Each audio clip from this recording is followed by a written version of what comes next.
J'accueille maintenant Samuel Le Bihan.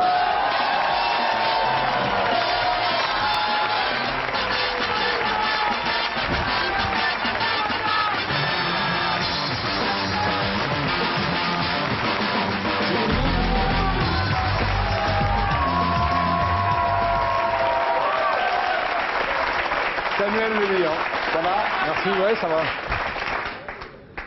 Bien, alors, on vous a vu, Samuel, dans Vénus Beauté, Institut de Tony Marshall, dans Une femme française de Régis Varnier, dans Capitaine Conan de Bertrand Tavernier, dans Le cousin d'Alain Corneau, dans Restons groupés de Jean-Paul Salomé, dans Jet Set de Fabien Antoniente et dans Le Pacte des loups de Christophe Gans. Et bientôt, on va vous voir dans 3-0 de Fabien Antoniente. Voilà. J'en ai vu aucun.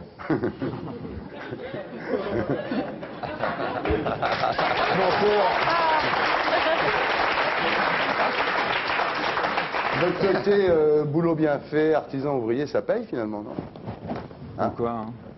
Tout est possible. Ça marche vachement bien. Hein. Ouais, ouais. C'est bien, après une adolescence un petit peu chaotique. Comme quoi, on n'est jamais foutu. Quoi. Non, c'est vrai, hein. Mhm. Parce que quand il était petit, il n'était pas très bon à l'école, il était un peu dissipé, et il disait cette phrase formidable, quand on est dernier à l'école, la gloire, on va la chercher dans la rue. Non, j'ai fait des bêtises, mais j'ai jamais été délinquant. Super menteur, le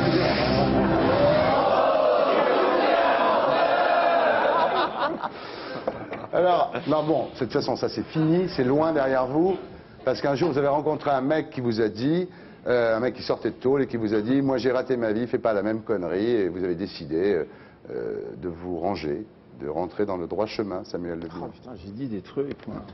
Les stars en général, au début de leur carrière, elles disent vachement de trucs vrais, et puis après, plus ça va, il y a leur attaché de presse qui leur dit arrête de dire ça, je t'en supplie, arrête de dire ça. Donc la star dit de moins en moins de trucs.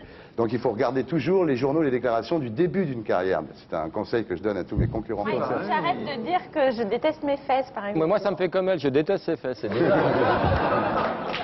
Samuel, vous connaissez l'ange blanc? Non. Il est mignon ce petit ange blanc. Hein? Ouais, je sais ça. Attention Samuel, c'est un séducteur, il faut se méfier. Agatha. Vous êtes ici ce soir pour un film qui s'appelle À la folie, pas du tout. C'est un film assez étonnant. Oui. Hein. C'est le premier film de Laetitia Colombani avec donc Audrey Tautou, il y a Isabelle Carré, il y a Sophie Guillemin, il y a Clément Sibony et ça sort mercredi. Alors, en général, je fais le pitch à ce moment-là. Ouais, mais là, je non. enfin, non, c'est trop compliqué. Ah non, j'ai pas envie de flinguer le J'ai truc. vraiment du mal à le faire. Ah, mais il faut pas le faire, le pitch. Non. Je crois, non. Ce qu'il faut dire aux gens, moi je crois que c'est à la fois une romance, à la fois un thriller. C'est un film à fausse piste. Et la réalisatrice, je crois que ce qu'on peut dire, c'est que la réalisatrice, Laetitia Colombani, a adoré Le Sixième Sens. Voilà. Il y a quelque chose. Donc il y a un rapport. Oui, il y a un rapport. Donc ils sont morts au début, donc. Non, pas du tout. Non, c'est très virtuose pour un premier film. Ouais, c'est bien. Le scénario m'a... Disons que je me suis fait avoir par le scénario, comme le spectateur se fera avoir par le film, et c'est ça qui m'a donné envie aussi de le faire, entre autres. Alors, on a cherché à quoi ça correspondait ce qui se passe dans le film. Ça s'appelle, c'est que je suis très féru de tout ça, ça s'appelle l'érotomanie. Vous le saviez, ça? Ouais. Ah. Voilà. C'est ce que c'est, vous, l'érotomanie? Oui.